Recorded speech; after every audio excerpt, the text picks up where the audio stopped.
আজ এসেছি ব্রহ্মদত্ত ধাম। তোমরা ট্রেনে আসতে পারো হাওড়া থেকে বর্ধমান কর্ড লাইনে বারুইপাড়া স্টেশনে নেমে ওখান থেকে অটো করে মন্দির বললেই নামিয়ে দেবে।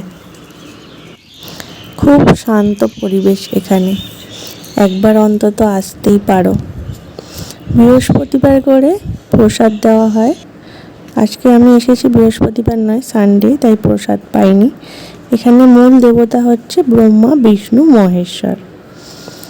মন্দিরটা অনেক বড় এরিয়া নিয়ে আর খুব ক্লিন।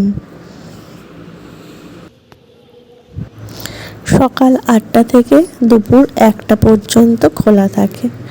এখন অবশ্য প্রতিষ্ঠা দিবস উপলক্ষে মেলা চলছে। মেলা চলবে 1 মার্চ পর্যন্ত। বিকেল 4টে থেকে মেলা শুরু। তোমরা আসতেই পারো। এখানে জলের ব্যবস্থা আছে আর ওয়াশরুমও আছে। জুতো রাখার আলাদা জায়গা আছে, 2 টাকা করে নেয়। এখানে নিজেদের গাড়ি নিয়েও আসতে পারো, পার্কিং ফ্রি আর কোনো চার্জ লাগে না, যতক্ষণ খুশি গাড়ি রাখতে পারবে।